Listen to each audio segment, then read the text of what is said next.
So are we supposed to start the podcast? Ready? 1, 2, 3. Patriots, gay triots, they triots, black triots, brown triots, and to all of the fascists that try to oppress those people, you can... Fuck off! Caw-caw! Wow. I was trying to do it better. It's a very high pitch. I'm going all in. Okay. All right. Yeah, you can fuck off. And so this is not only America's top DEI podcast. We are America's top anti-fascist podcast. And it's very important that we continue to say this because you never obey in advance. And we are anti-fascist. We are pro-democracy. We are pro-First Amendment. And we will not be bullied by some man who lies about how tall he is, lies about his weight, wears a diaper, has to wear compression socks because his ankles are so wide, needs a bra, which I would recommend adding to your MAGA merch flea market online.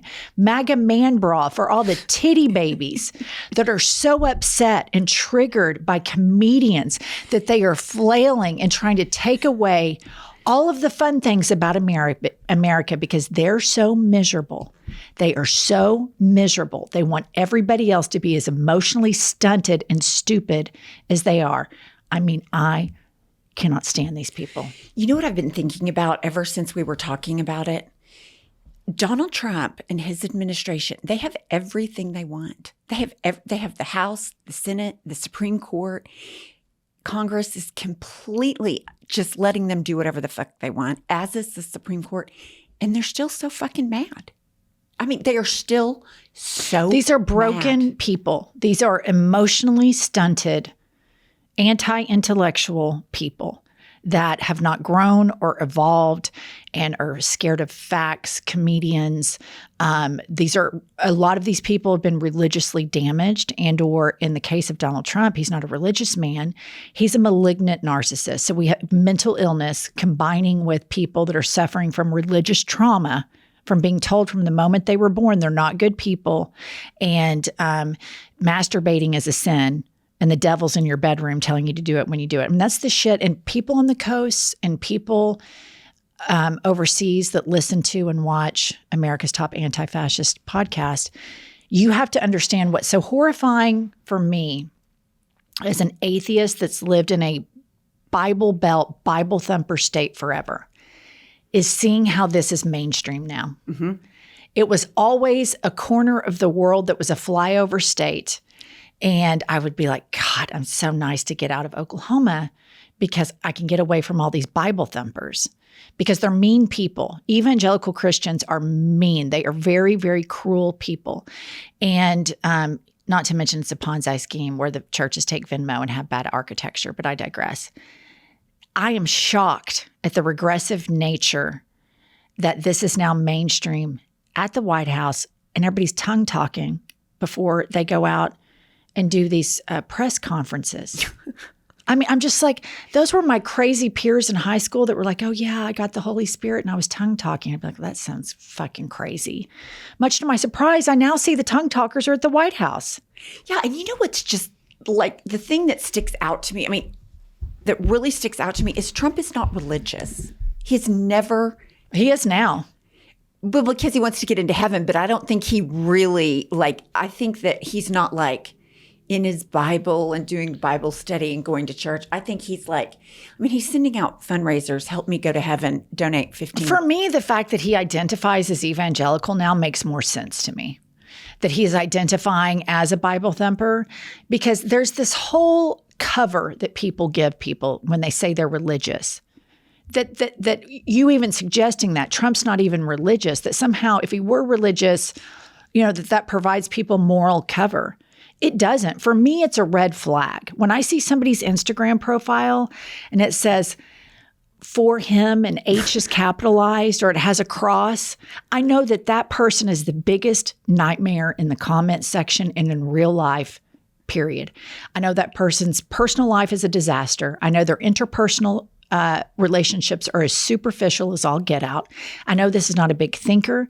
I immediately know that it's a problem. So for him finding home and solace with the evangelical Christianity movement. And to my Black listeners, I'm not talking about the Black church.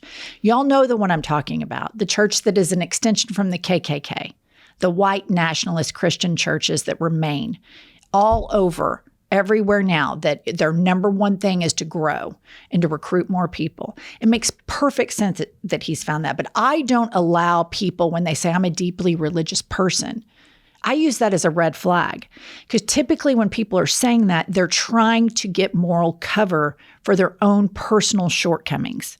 If they just religious signal, Christian signal, and Jesus signal, then it covers up for the depravity and the judgment and the racism that they feel in their hearts all day, every day, that is reinforced by this religious structure. You know, I hadn't thought about it in those terms, but I can't disagree with you on that. So, because you immediately think, well, there must be a nice person. I don't. But I'm saying now, when someone, like growing up, I would have said that. Oh, well, they're a good person. You know, they go to church. Now I have a huge oh my gosh, step back. When somebody says I'm deeply religious or puts it in their profile photo, I immediately know this is one of those times where life is giving you a very visible red flag.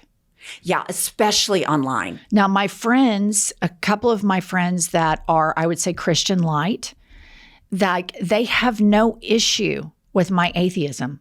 They're not threatened by it. They love me and accept me. They're not trying to recruit me. There's no, I'm not on any prayer list anywhere, concerned about my soul. Their religion is simply private to them, a vehicle in which they find solace or serenity that is only for them. And it sets up something for their life. But in Oklahoma, and I think all of our little red dots and blue states, when somebody tries to provide moral cover by saying I'm religious, or, oh, he's religious. Look no further than Marjorie Taylor Greene. She's religious. Look no further than Ted Cruz. He's Mike religious Johnson. As all get out. Look at Mike Johnson. You know, I mean, it's just, it's so obvious to me. People I know personally that are so overtly religious, you know, they're the ones running around in Gulf of America merch and alligator Alcatraz merch. Yeah. All right, Pumps, what have you had it with? Okay, what I've had it with, kind of along the same lines. I just had a conversation making an appointment. And the person said, I said, okay, thanks, bye. And they said, have a blessed day. That bugs the shit out of me. I'm so glad you've come to my side on this. It just is but here it gets worse. It's more insidious because you know what I did? I immediately said, you too. You know, so I feel like now I'm part of the problem, because don't tell me to have a blessed day. No, thank you. I give myself a little cover because I did tell a hostess at Olive Garden I loved her once on accident. But it took everything in me not to call back. You know, I did that. I forgot about it, but it's just so funny. I did. I was walking out. I was Remind the listener. Okay, so I was talking to one of my kids on the phone, and I was walking out of an Olive Garden, and I said, okay, love you. And the hostess said, bye, have a great night. And I turn back and I go, I love you. I just kept going. I just was like, just keep going. Okay, here's my thing about the blessed day thing. So I have this, I have such a reaction to overt religiosity that I can be hyper judgmental about it. Because I've always felt like I'm this unicorn in this red state with all of these Christians that I see as is superficial, vote for Donald Trump, value money more than they do human beings. And so it's always been so off-putting. And I have oftentimes projected my personal anecdotal version of relating with religious people, which I've had to my whole life here, on anybody that says anything religious. And I'm softening a bit that when somebody says now, have a blessed day, that I have to realize this person, that's maybe the only thing they have in their life. I don't respond back like you two. I just say thank you. But I used to be just be insufferable. I remember one time, your ex-husband, when you were married, he sends out, I'm talking 75 people deep, text message. I'm copied with everybody. And it starts off, I think we've talked about this before, but it starts off with Princess just got out of surgery. You were the princess. Princess just got out of surgery. And the doctor said, and of course it's 95 paragraphs long. Oh, because he thrives in a medical emergency. Any moment he could torture a mass audience, he's going to do it. He never got the memo that less is more, right? Right? Never fucking got it, right? Never. Still done. So I'm scrolling through this thing. And at the time, you were in the epicenter of all the Bible study culture, religious schools, hate academies, mega churches, the whole nine, right? You're my only friend that I'd eliminated them all from high school in my adult life that had this. So he puts out, please pray for her this and please pray for her that. And of course, the chorus, they all start up, right? Prayers up, prayer emojis, praying for Angie, prayer warriors unite. And it's constant. It's like an intercontinental ballistic missile. Ding, ding, ding, ding, ding. So it'd be like somebody saying, have a blessed day, have a blessed day, have a blessed day. Yeah, it makes you crazy. So I had it. So I go into the text message and I was like, this is a great update.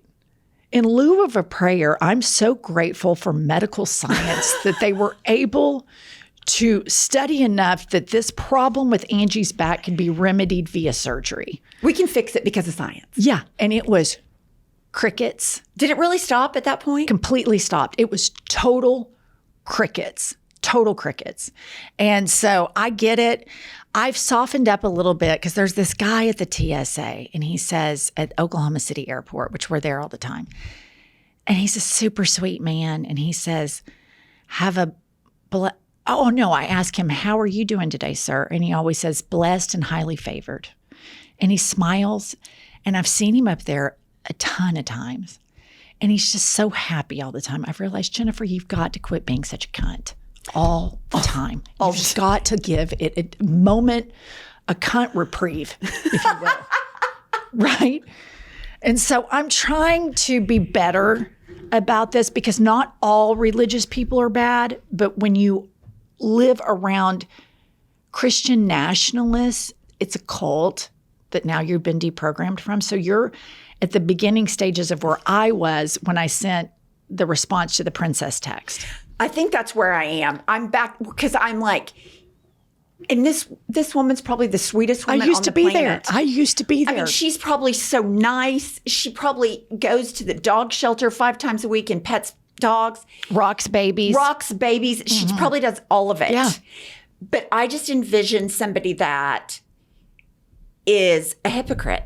Like all of the religious stuff now is synonymous with hypocrite. That's where I was when I received the princess text with the Prayer Warriors Unite request. So hopefully I get it. I totally get it because I've been there. I've been like so mad at religion and just how in America, nobody honors the secular nature of it, especially in the Bible Belt listener. It's like evangelical Christianity is just so inherently codependent.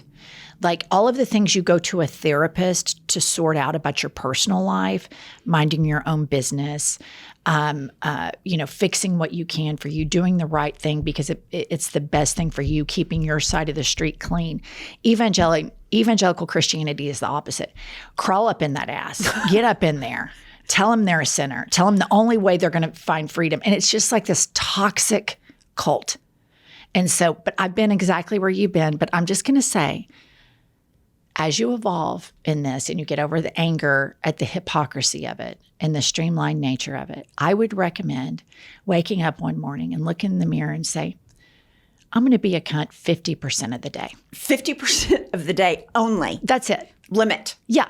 Yeah. And then you can find a little space. And then sometimes I think this, I'm starting to get to a stage, and this is crazy, but I'm starting to get to where with people in the service industry or anybody that I meet, the meaner they are or the worse mood they feel like they're in, I'm responding with like radical kindness or radical empathy.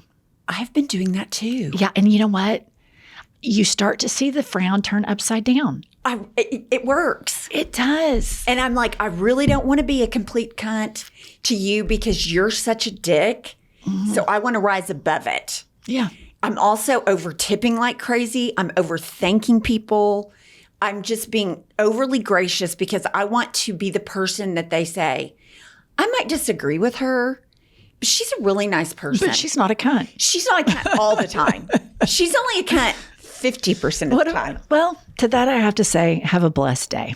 Fuck off. I mean, honestly. I've been there. I really thought about getting on my chart to my doctor and telling her I was offended. And I just thought, don't be, like, that's too far. What? I didn't do it, but that's how crazy this environment is making me. Wait. So this person that said have a blessed day worked for your doctor? Yes, I was making an appointment. And you were going to tattle? I didn't do it. You fantasized. I fantasized about tattling. Because I know my doctor's cool as fuck. Yeah. And I just said, it kind of grossed me out a little bit. That she said had a blessed day. But but here's the deal. I don't want to get her in trouble. No. And she's being nice. And like I said, she's probably rocking babies and feeding homeless dogs, adopting cats nobody wants. Like, I'm doing better. But I did have that fantasy. Yeah. I also had the fantasy of calling her back. I'm just crazy. I'm just fucking crazy. I think it's so relatable. I mean, there's just, it's difficult to go out into the world and manage our lives with other people and expectations and all of this stuff. Okay. Let me tell you what I've had it with. I have had it with the cowardice of billionaires. Yes. Billionaires that have been so fortunate to this unrestricted capitalism that rocks America. And they have private planes and yachts and all of this stuff. And then they just completely embarrass themselves by having no spine and bending over to a fascist regime. But the one that gets me the most is when they heap praise on Trump and they keep a straight face. You know what I mean? Right. How do they do that? I'm incapable of that level of duplicity. I'm incapable of someone that I have no respect for, someone that I visibly see as oppressing marginalized people. That is where there will be no cunt reprieve. Like if I was forced in this situation, in this fascist regime, and they're like, okay, Jen and Pumps, you said that you're the America's top fascist podcast and you owe Trump an apology. I would just say, I'm not apologizing. No. I'm say fuck you. Exactly. The fact that billionaires are so beholden to a mentally unstable, malignant narcissist that lies about his height, weight, is in such poor health, all of the things. Tried to give a microphone a blowjob, puts makeup on his hands. Need I go on? Rotting from the inside out. It makes me realize, this is a moment to advertise, you thought being a billionaire would be complete liberation. It's actually not. That's what I'm thinking. I feel freer than the Bezos, the Apple guy, what's his name? Tim Cook.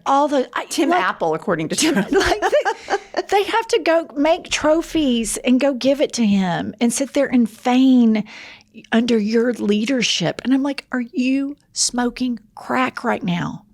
What are you talking about under his leadership? Under his leadership, what he has done is walked over this incompetent, physically incapable, and mentally incapable man has walked over to you, pulled down your pants, grabbed your balls and twisted them up, and then taken a little pair of scissors and then cut them off and then walked back over in his Marie Antoinette shit show of an Oval Office, put them in the top desk and closed it.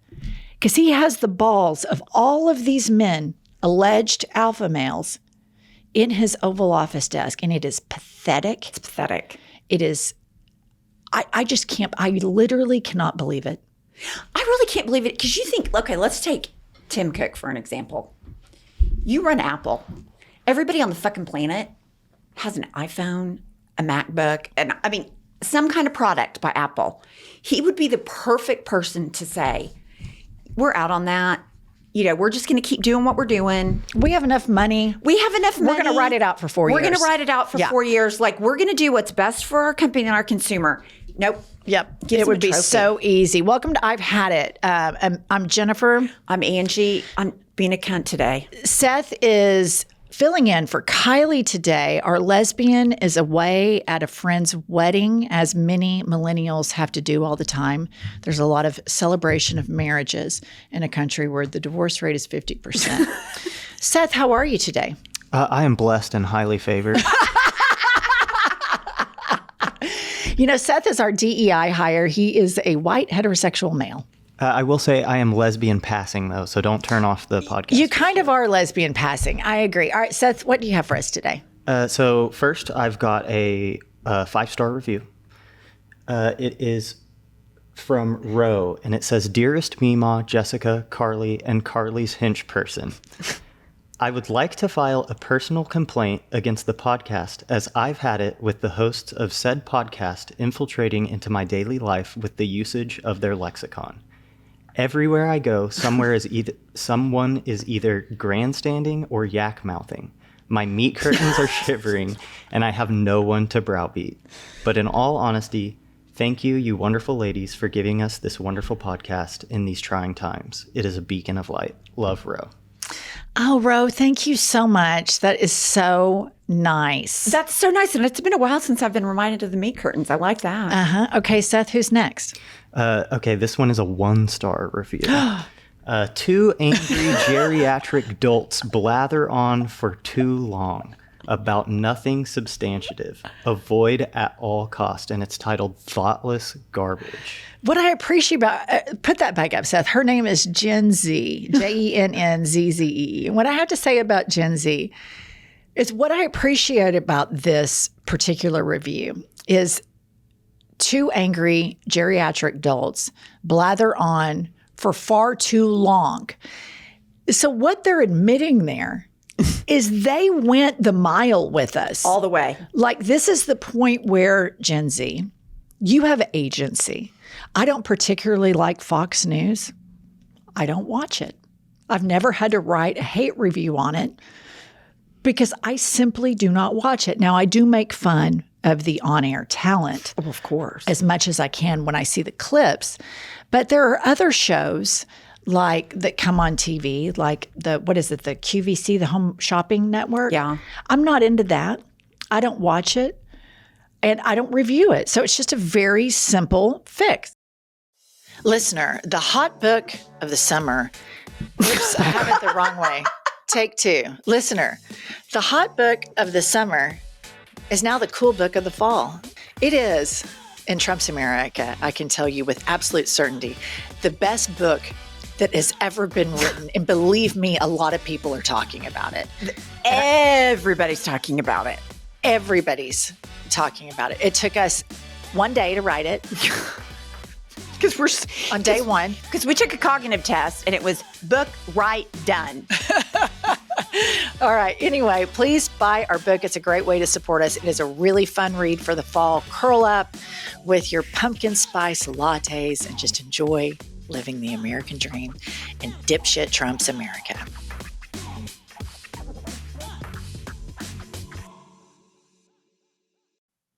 I've always kind of had this tortured relationship with makeup. Like, at the age I am right now, I need a little bit, but genuinely, I don't like wearing it. And when I see people that have a lot of makeup on their face, I don't see them. I just note, God, they're wearing a lot of makeup, which is why I'm so happy to share with our listener, our sponsor, you guys. I'm using their products now. It's called Jones Road. Jones Road Beauty is a minimalist makeup brand founded by makeup artist Bobby Brown that creates versatile and easy to use products that simplify your routine. Clean makeup that actually performs. What I like about Jones Road is it moisturizes and looks good. It's dual function makeup. Listener, modern day makeup that's clean, strategic, and multifunctional for effortless routines. For a limited time, our listeners are getting a free cool gloss on their first purchase when they use code HADIT at checkout. Just head to jonesroadbeauty.com and use code HADIT at the checkout. After you purchase, they'll ask where you heard about them. Please support our show and tell them that we sent you. When I finally get home from work, tennis, activities, my number one thing is to get in my pajamas, get on the sofa, and curl up with a blanket. And finding the best blanket to me is kind of an art form. And listener, I have found it. It is Lola. Lola is the world's number one blanket crafted with ultra soft, luxury vegan faux fur and a signature 4-way stretch that sets it apart. I keep my house super cold so that I can snuggle in with the blanket. And I love the Lola blanket because it is so cozy. Lola Blankets has collabed with a number of amazing designers. They've done limited editions with Tetsa, Harmony Blues, and Rachel Parcell. But you got to move fast. These drops always sell out. For a limited time, our listeners are getting a huge 35% off their entire order at lolablankets.com by using code HADIT at checkout. Just head to lolablankets.com and use code HADIT for 35% off. After you purchase, they'll ask where you heard about them. Please support our show and tell them that we sent you. Wrap yourself in luxury with Lola Blankets. All right, I want to move along that I have some news stories that I want to share with our group, our anti-fascist group. Man buys house next to ex-wife and installs a $7,000 middle finger statue facing her yard. Alan Markovitz didn't just move on after his divorce. He made a statement. He bought the house right next door to his wife, then installed a $7,000 12-foot bronze middle finger statue aimed squarely at her window. Lit up with spotlights and proudly mounted on his back deck, the sculpture ensures she gets the message every time she looks outside. Markowitz insists it's not just an act of revenge, it's about expressing himself. And in Trump's America, there it is, lit up at night. In Trump's America, you guys, I'm just like, you know what? We have to never obey in advance. This is this guy's First Amendment right. It's petty, party of one. Your table is now available, and I'm here for it. Yeah. And honestly, being a divorce lawyer for so many years and seeing the awful things people do to people that they were used to be married to, like, that's pretty mild to me. Yeah. I mean, it's like, there could be a lot worse. Like, I always have to take a note. Like, on the one end, when somebody is very selfless and they do a lot of things and you get this package, or somebody takes a lot of care to do something really nice for you, I'm like, oh, wow, that was so thoughtful. The inverse of that is like this guy, somebody that takes a lot of care with their hate and puts that much effort into it, like the negative reviews you receive. There's a lot of energy put into that. So, okay, one final story before we go to our guest. This is a man robs bank to go to jail and escapes his wife, but gets house arrest instead. And I believe there's a video to follow. According to the FBI, Lawrence John Ripple handed a KCK bank teller a note that said, "I have a gun, give me money." The 70-year-old is accused of stealing $3,000, but instead of running away, he sat in the lobby and told security he was the guy they were looking for. He told police he'd prefer to go to jail rather than home to his wife after an argument. We went to the couple's home and talked to his wife, Dory. She declined to go on camera for an interview, but says the argument started over a dryer. And he wrote the robbery note right in front of her after she reminded him the dryer still needed to be fixed. Then he took off for the bank. They've been married 33 years.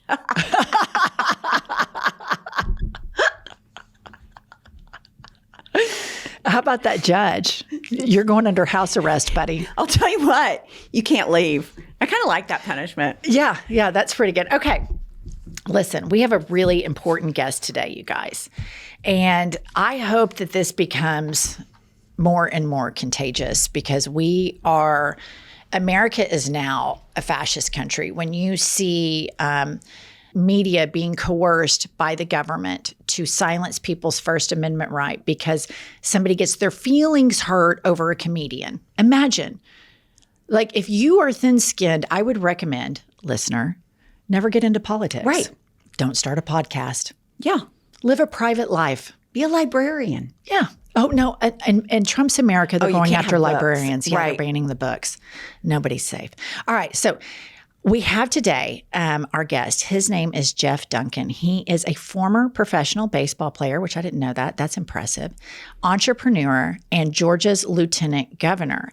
And you guys may remember that Jeff Duncan, when Trump tried to overturn Georgia's 2020 election, remember he called and said, I need for you to find me 11,000 votes. Duncan was like, I'm not doing this. Since then, he has become a national voice for truth with democracy, and he has left the Republican Party. Now he's a proud Dem. He's joined the resistance, and he is running for governor of Georgia, which is so great because Georgia is one of these purple states. And let's welcome to I've Had It, Lieutenant Governor Jeff Duncan. How are you? Good. Well, how are you? I'm great. I feel good. I feel refreshed. How are things in Georgia? Well, it's 82 and sunny today. This is the best time of year. No humidity. Life is good. Although I will tell you, my wife just went on a beach trip for a couple of days with her friends. So I've not only announced I'm running for governor, but I've got carpool duty later today. So I like it. When do you have any primary opponents? I do. I've got a whole roster full of folks in the Democratic primary that are running. And, you know, my story is this. I'm sure they all got a great story to tell and a good resume, and they're probably respectable folks. But my whole vision is about speaking to the 11 million Georgians. And I got a long road to travel, and I'm going to try to stay focused on the issues that matter the most. I think that's really what's going on right now. I think this is the vacuum that I feel and I see and I talk to folks. They just want to have elected officials that can stay focused on the issues that matter, ignore all of the shrapnel flying around from far left, far right, and just get up and go do what they say they're going to do. I mean, there's a couple of pretty important things going on in America right now. There's an affordability crisis where folks are showing up. Folks can't go back to work because they can't afford childcare. Some folks can't afford next month's rent. Some folks are going to the grocery store and can't even buy all the groceries they need for the week. They got to put them back because they don't have enough money. These are real issues that really matter. And, you know, Donald Trump's not making this any better. He's making it worse, like exponentially worse. So, yeah, look, this is going to be a tough road for anybody trying to run for office, especially somebody who is a former Republican. But look, I lead with my heart on this. This wasn't a change for political reasons. I wouldn't recommend, if you wanted to just have political favor, to switch parties, right? You got to do it for a real reason. Yeah. My heart changed. It was too hard for me to love my neighbor as a Republican. And that's really what my main mission is when I get into politics. So here we go. Let's do this. So let's talk about that, because we live in a red state too. Ours much, much redder than yours. And we live in Oklahoma. And, you know, there is what I'm seeing right now, a real problem with the Republican Party that has brought unsecular politics to the electorate. From my vantage point, they weaponize faith, particularly to folks in rural and suburban America, and they Christian signal or Jesus signal and act like, you know, I'm a good Christian man and I'm going to go after these women that are trying to get abortions and I'm going to go after these trans people. Meanwhile, they're doing the exact opposite of what Jesus, I'm not a Christian, but what Jesus, the central character of that religion, talked about. He spoke out against the accumulation of wealth, like not once, not twice, multiple times. And the Republican Party and all of its policies are all about very few people accumulating wealth. And I think it's just such a diabolical, insidious thing to take these well-meaning people that have a lot of faith and they have a lot of pride in being Americans and weaponize their faith against them to vote against their own interest and to marginalize the most marginalized people on the planet and say, you can't have nice things because of these trans people or because of these immigrants. And I've never seen a bigger walking advertisement against religion than the Republican Party. Yeah, look, I'm a big fan of Jesus myself. And the best takeaway from my faith is you got to live by example. It's just not enough to walk into a room with a bay of microphones or go to a pulpit and say what you believe. You got to actually do it. And that was really this juxtapose, to use a big fancy word, in my politics, was I just couldn't figure out how to reconcile what I knew to be the right thing to do, and then having to just have an asterisk mark next to love your neighbor. We got to be an example. And look, immigration is a prime example. I mean, it is unbelievable to see the inhumane treatment of these individuals, that they came to this country risking their life for one thing, to provide for their family. And I understand that there was technically a law broken at the border, but when they're law-abiding folks trying to go to work, trying to care for their kids, just trying to survive, and we were on an ICE raid, so Kristi Noem can take a Twitter picture and post it for a 5-second soundbite, or Donald Trump can demonize somebody that is, it's at odds with my faith. And I think this is growing. I mean, even for those folks that showed up and voted for Donald Trump in this previous election, even those that would maybe outwardly support him, that number by the hour is diminishing. It's just harder and harder to explain that behavior. It's harder to justify to your kids what he does and what he says. It's hard to justify to folks at your church or in your community. And that's awful. You know, I think about this Charlie Kirk situation. Nobody should be murdered for any reason, including political speech, right? For obviously. But Donald Trump had a really, really big opportunity to be the healer in chief, to be an adult in the room, and to stand up and say, look, we're going to put parties aside here. We're going to put partisan cheap shots aside. We're going to just do the right thing, and we're going to cool down this temperature because America needs this at this moment in time. He waited no time at all to go full force attack mode for selfish political gain. Mm-hmm. And at the detriment of this country. But are we surprised? That's Are we surprised? I mean, to even state the conversation, Donald Trump could have done this. This is a man who lost the 2000 race. He lost it. And he incited an insurrection wherein his supporters tried to overthrow the government and wanted to hang Mike Pence and go kill Nancy Pelosi. And they took a shit in the Capitol. And so for us to sit here and think, oh, Donald Trump could have done this, the joke's on us. Of course he's not going to do that. Of course he's going to weaponize this. Of course he's going to see this as a way to expand his fascist ambitions. And yes, listener, we say fascist because that's what they are. That's what they're doing. But I want to ask you this, Lieutenant Governor, is that... What do your people call you? How about Jeff? Jeff. Let's go with Jeff. Okay, I don't want to be disrespectful. Let me ask you this. You're a deep man of faith. I'm not. Pumps is not. The largest growing religious movement in America when they interview people are the nons, when they ask. Religion's declining and people who aren't religious. So as somebody, I'm always so off-put by American politics because a politician like you has to come out and state their faith, and my faith guides this, and my faith guides this.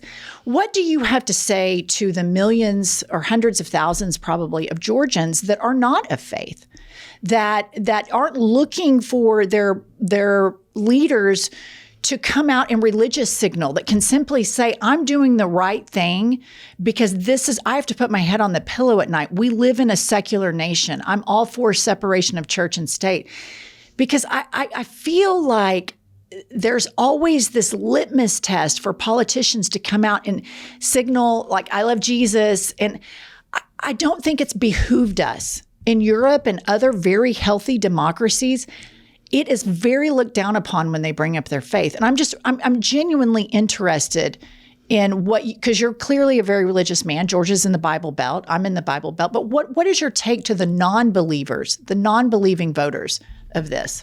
Well, I think you got to lead by example. I mean, I think that's this growing trend of folks watching folks that quote unquote, are faith driven and then say one thing and do something else. It's just not an authentic. And that's just not just politics. That's just in general, right? We've got to, for me, I feel like it helps make me a better decision maker. It helps me be honest. It helps me be compassionate. It helps me be empathetic. It helps me figure out how to really truly own it and say, hey, I didn't get that right. I was wrong. Yeah. Jeff Duncan was wrong as an early Republican on guns, absolutely wrong. And then I had 3 kids, and then I watched school shootings play out, and I watched these parents not have their kids show up on the bus stop because they got killed at school. I stand with the 90% of people that want universal background checks, that want red flag laws, because I'm a dad of 3 kids, and I'm willing to say I got that wrong. I think that's what really is the best way to lead by example. That's a really powerful statement. Yeah, that's so refreshing to hear that somebody say that. Think about this in your life. Whenever you've been mentored or influenced by a really effective, strong leader, that's one of the best traits they've got is they're willing to say, "Hey, I didn't get that sales forecast right. Let's go work on it again. Hey, I apologize for losing my temper yesterday. That was on me, right? That's endearing. And we don't get that now. We get the I was right, and then they double down, triple down, and send out 3 tweets demonizing everybody that was on the other side of the issue. I mean, there's a playbook for being a successful politician, to win an election, but not a successful politician to be an actual leader. And that's really what this is about. I mean, this is a crazy notion to think, in historical terms, a Republican switching to be a statewide elected official as a Republican, switching parties to become a Democrat, because, I've got hearts and minds to win, but I'm going to do it authentically. I'm going to be honest with them. Okay, I have a question. And so you're in Georgia, we're in Oklahoma, super religious, super gun lovers. How do you intend, and I'm genuinely curious because I would love this to start happening in Oklahoma. Like, how do you talk to people in these rural communities that think God and guns are number one? How do you approach with them the fact that so many kids are dying in school and nobody's talking about regulations or legislation to make it stop? So how do you reach them? Because by design, they want their guns. Yeah, I think you got to start by just talking about a safe community, right? You've got to have a safe community, and folks are watching this play. It's harder and harder and harder to justify, this unabated access to assault weapons with no background checks. It's hard to imagine these clips that have 100 bullets in it. Look, I want to, protect sportsmen and somebody be able to protect their home. I mean, those are common sense areas that almost everybody agrees upon. But here's where the problem is. It's the shallowness of the legislators, right? I've sat in that chair as a state representative and then as lieutenant governor as the president of the Senate. I've seen the weak knees because of the NRA threatening to run an opponent against somebody in a primary. I've seen the weak knees of somebody going, oh my God, some rogue gun group's going to run a Facebook ad against me and spend $50 to make my neighborhood mad at me. Those are not really good reasons. They're terrible reasons to set gun policy, but that's unfortunately the way this is really happening. I think a majority of these folks know, at least enough to pass legislation on gun safety, know the right thing to do. They just don't necessarily have the political courage to do it. And that comes from leadership. That's the cool part for me. If I can win this race, hopefully I've got the respect of a number of folks, even if they don't vote for me in the Capitol as my time as lieutenant governor, to be able to show them, hey, let's go sit down and have a conversation about this issue. Let's actually lead the national discussion on this in a rational way. You know what impresses me about you, and there's going to be something as if we get to elections, which I think is a big if. But if we make it to these elections, what's impressive is you're probably too conservative for me, even though we're both Democrats, but that's okay. We're all going to have to form alliances. What I'm looking for in politicians is conviction. And the fact that you didn't let a man that lies about his weight, lies about his height, wears makeup, picks on everybody all the time, that you said you're not going to bully me.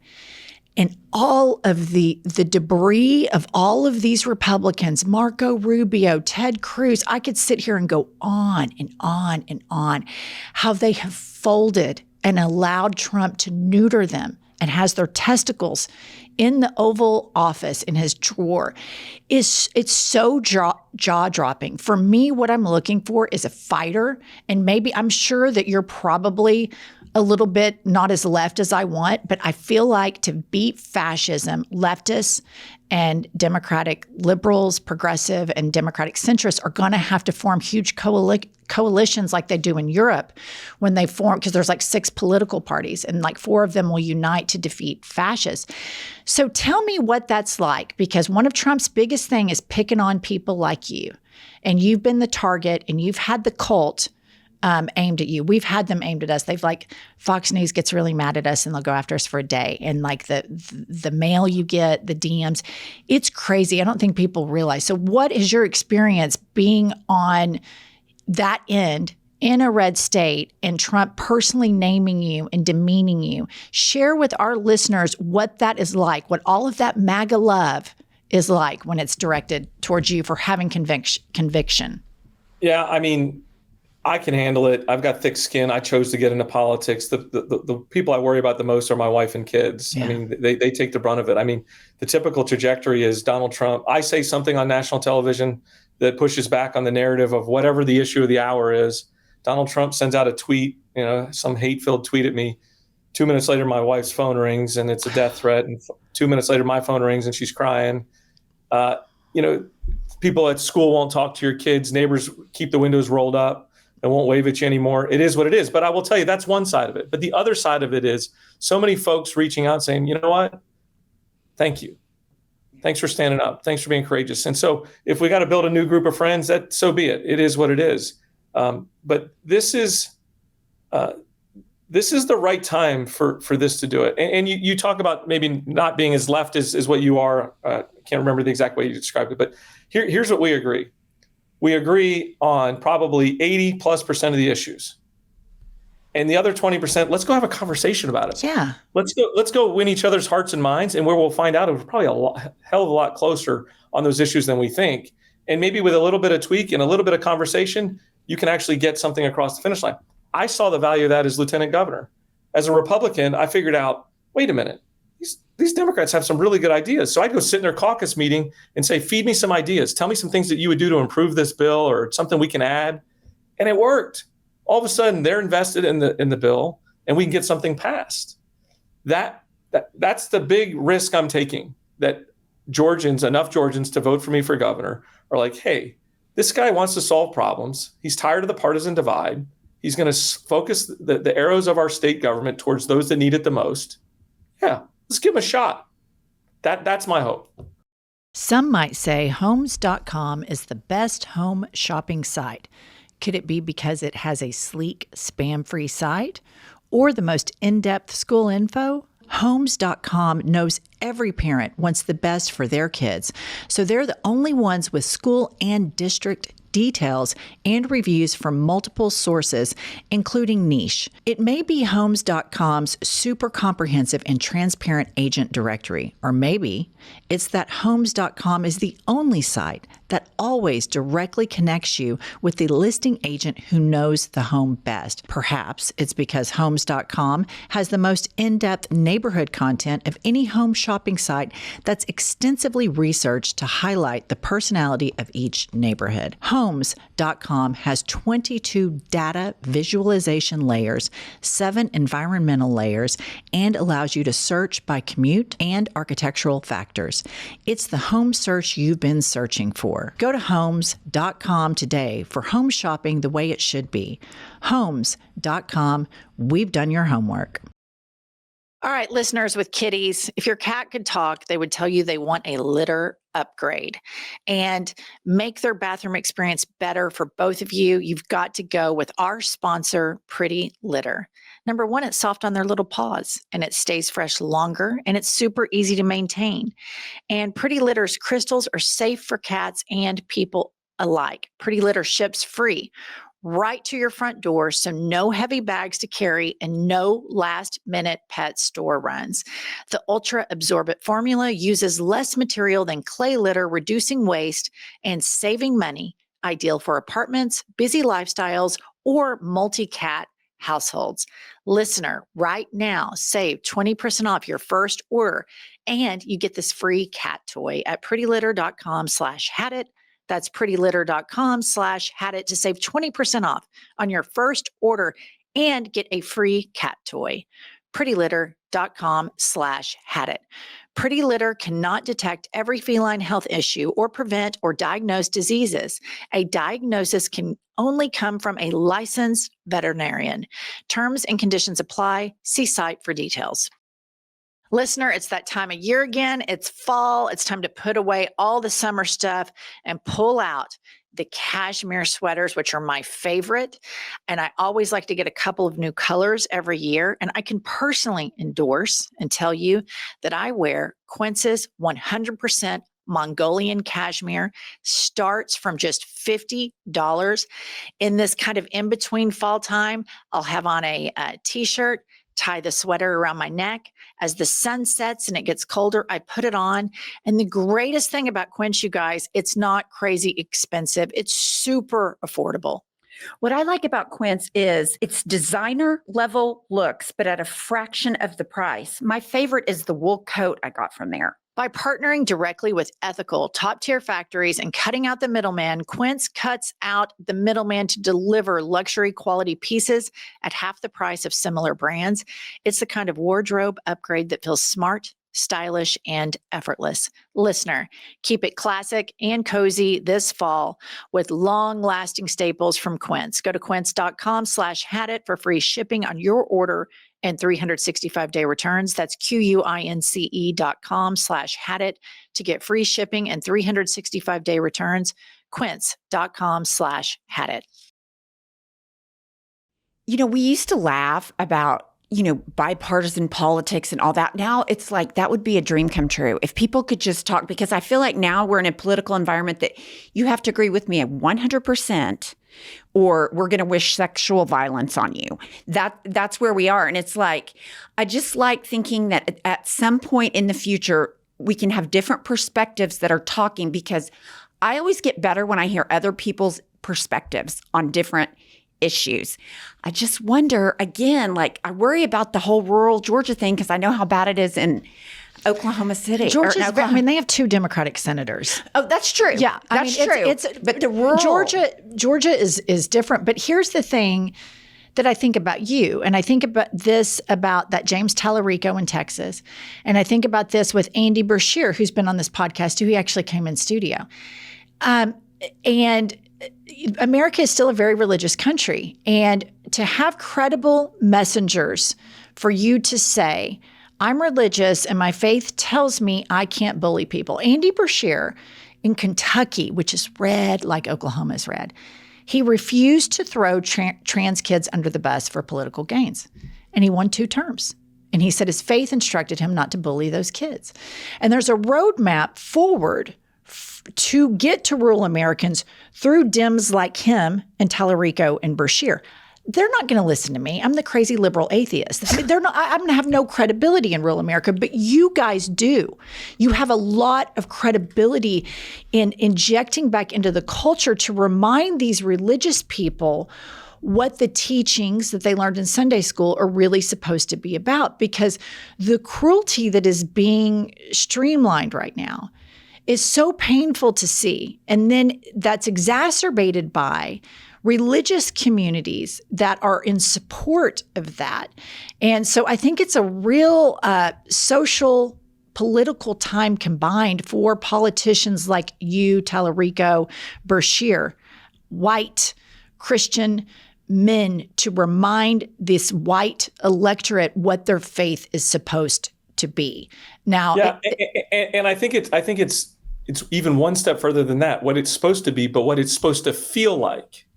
Right. And I think that's the conversation that I have over and over and over and over again. It's like, you have to admit, this doesn't feel good, right? Like, it doesn't feel right to turn on the TV. Like, it might be popular to say it on Twitter, or it might be popular to say it around a small room. But to watch this immigration stuff and these ICE raids play out, to watch the demeaning of individuals, to watch all of this, it just doesn't feel right. It's not our core. And to me, that's the message. There is a better way to do this and still be effective. Andy Brashear's great. I mean, he's awesome. He is a man of faith, but he's also a man of conviction. And those aren't necessarily the same things. Oh my God, that's so true. Yeah. That is such a good point. Okay, let's talk about the Democratic Party at large. There is a belief that I used to kind of just toe the Democratic Party line. I always kind of toed it. Like, whatever was fed to me off MSNBC, I was a dutiful Democrat. And I have kind of felt like the Democrats, after losing twice to Trump, I've dug deeper, I've educated myself more, that the Democrats being beholden to special interests, like you just talked about the NRA, and in my opinion, AIPAC and other lobbyists, have made them the party of MAGA light, because this is a time where the fighting should be nonstop. We're at the fight for our right, just this news cycle, the First Amendment. And how do you feel about AIPAC, and how do you feel about the Democrats taking a party of safe centrism and not a party of radical empathy, which it sounds like what you're talking about, which was the preachings of Jesus, radical empathy. So what is your take on that? Like where we are as a party versus lobbying and all of that stuff? Well, I think if you look at this like a math problem, right, or a business problem, we keep thinking, and obviously the right has elected somebody to the far right, so we keep thinking that we've got to get the perfect candidate. To fix this country, it's going to be a process, right? And there's so many things that are broken, right? So we've got to figure out this process, and the process is starting to wean people off of the 10-second sound bites, the shallow political, propaganda that shows up, and start showing them what leadership looks like. So for Democrats, obviously Democrats want to win. This is a horrific losing streak in Georgia. It's been 27 years since a Democratic governor has won in Georgia. 27 years, since 1998. 150 years before that, it was the other way around. And so a number of the calls I'm getting from folks are like, hey, I'm not with you 100%, but man, you sure make sense, and you're the best possible person to beat Donald Trump's handpicked, because that's what's happening in Georgia. Donald Trump's handpicked Burt Jones, who took my spot as lieutenant governor. I decided not to run again. He ran, and what that means for folks is if he wins, then he's going to hand the keys to the Capitol to Donald Trump, and he's going to say, go run our schools, go run our streets, go run our legislature, go run our budgets, go run everything. But the process is going to be, I may not be the perfect Democratic nominee, but I feel like the best positioned one to win this race and to start to get this shit back on track. And to your broader point about the lobbying efforts, I mean, the special interest groups, there's lobbyists for folks that have big checkbooks, right? But the average person doesn't have that same understanding, doesn't have that same influence. And so that's for me. I want to go represent a majority of the folks that are in there and see how to tug the reins of control out of those special interest groups. And they're always going to be there. I don't want to be this unicorns and rainbows person, but return a process that actually matters to the average person showing up, raising a family, working, doing the things they want to do, chasing their career, trying to retire. Like that person doesn't really have a lobbyist fighting for them. So can a politician that takes a lot of money, donations from these special interest groups like AIPAC, can that person then unequivocally go help the average American family? Because the way I see it, Jeff, is we are sending hundreds of millions and billions of dollars to Israel, and people in Israel have health care and have higher education, which I support. But people in rural Georgia don't. They don't have that. And because of the big, beautiful bill, a lot of those people in rural Georgia are going to be losing their health care. They're going to be losing their hospitals. So my question for you, because I think this is going to be a big issue with the base of the Democratic Party, and I don't think the Democratic strategists have quite grasped how big of an issue this is. Will you take AIPAC money, or have you taken AIPAC money? I'm not certain if I've taken it or not. I've been in office 10 years. It doesn't jump out at me as I'm taking it. But I think the most important part is— But will you for this race? I have no idea. I haven't even thought about it. I've only been in 3 days. But okay, come on, Jeff. You have to— This is like there's a genocide going on right now. In even human rights, Israeli human rights groups see this, that the United States of America is funding. To see these kids starving. And to not know if you're going to be beholden to the Israeli lobby is to me is not something that should take time to think about, because you started off this interview with us talking about your faith. I think there's two important distinctions to make.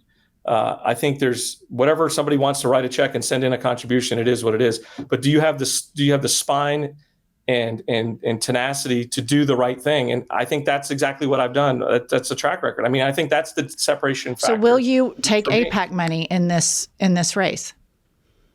I have no idea. I haven't even thought about it. Wow. But I can assure you of this. My answer on Israel is that this is just an awful humanitarian crisis. And as governor of Georgia, we will do all we can do to deliver that humanitarian aid.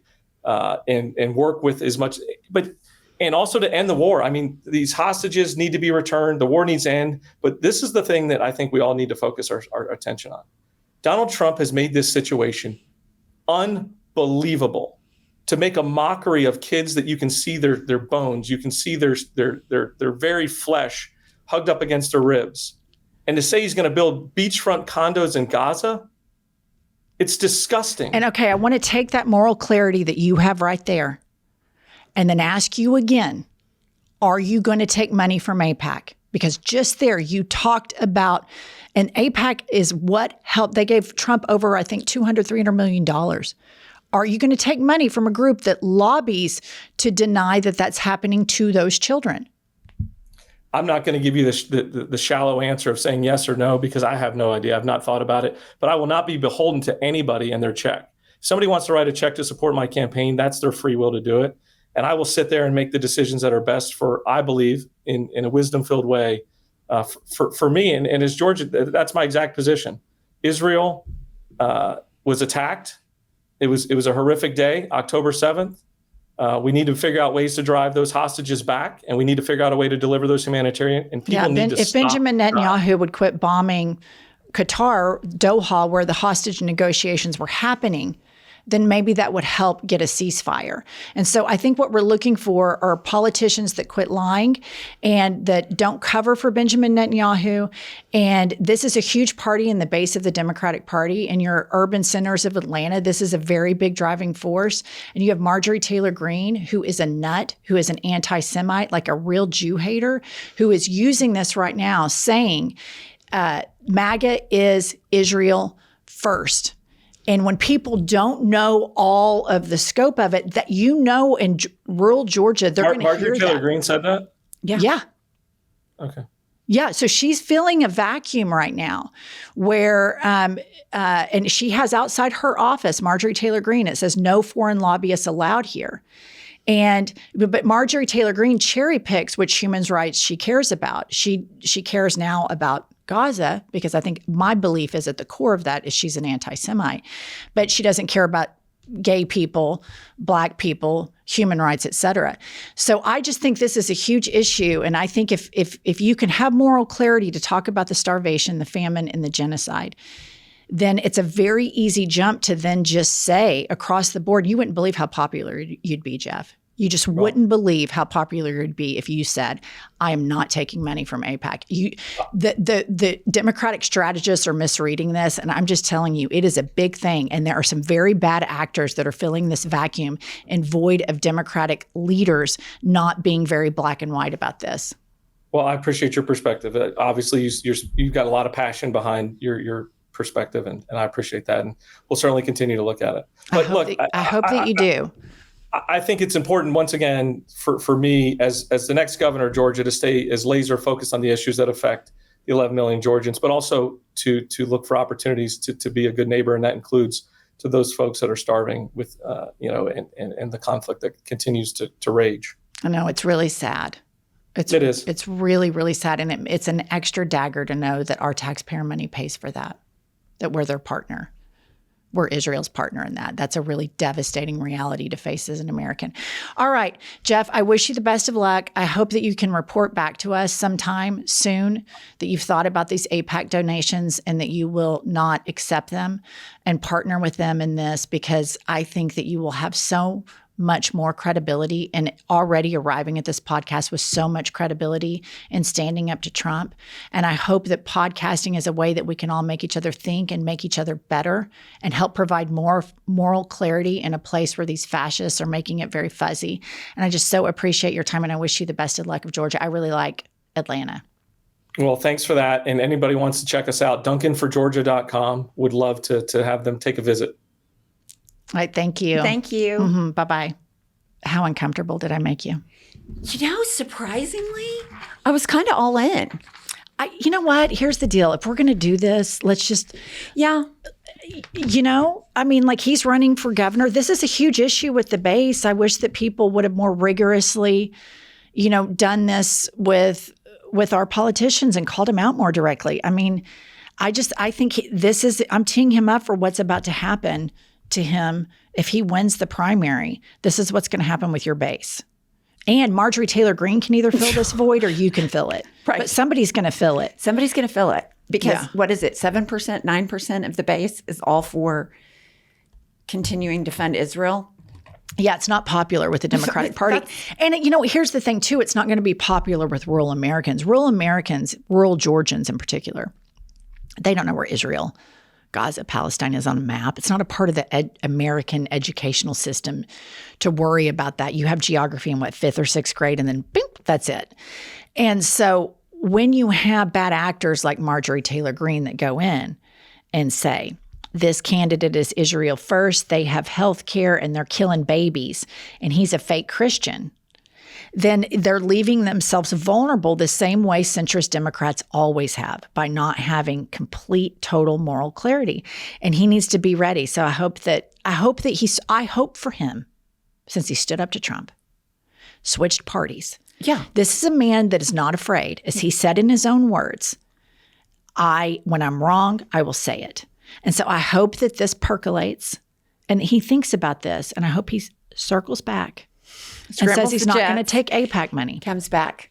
Yeah, I do too. And because I like him overall. I liked him. And here's the thing, you guys, I didn't even get to ask him what his habits were. And just because, I commend him for coming on, commend him for taking tough questions. He's had it with his hair getting gray, which that's totally relatable. Totally relatable. And this is funny. He said he's had it with people talking about his tan. And he said, we have seen bad tans and mine just is his natural glow. Those were both really good grievances. I'm going to wrap myself out because I've seen him before, like talking and stuff. And I always thought, does he have a tanning bed? So I'm part of the problem. But he's just olive complected. Yeah. Maybe there's some Native American blood in there or something somewhere, because that, you get, when you're in the sun a lot, you get very dark. I give anything for that skin because you don't wrinkle as bad either. Yeah, I just get freckles. All right, Jennifer, I'm going to try to be less of a cunt for the rest of the day. No guarantees. My kids always say this. I'll be like, do this, da-da-da-da. No promises. Oh, let me remind everybody. I'm really shooting for this to be a banned book. And so I would love for the Trump administration to ban our book. It's called Life is a Lazy Susan of Shit Sandwiches. And if this one doesn't get banned, then I want it to sell so many copies that I can write a second one with pumps that will 100% get banned. Right. Because every author should aspire to have their book banned by MAGA. So please help us make it popular. Buy your own copy. The link is below in the show notes. Pumps, tell them. We will see you next Tuesday and Thursday. I'll tell you what I've had it with. Let's hear it. I've had it with that. Listen up, patriots, gaytriots, and natriots. We have a new podcast that has dropped. It's called iHip News. It's Monday through Friday, every day, 15 to 20-minute hot takes on the political landscape of the United States of America, always served with a side of petty grievances. We are on all the available platforms, Apple, Spotify, Google, whatever you get your podcasts, and YouTube. Please go rate, subscribe, and review so that we will chart upwards with America's greatest legal mind. Pumps, what does an eagle say? Caw-caw! A little bit more enthusiasm. Caw-caw! That's it. That's Caw-caw! That's the patriotism that this country needs right there.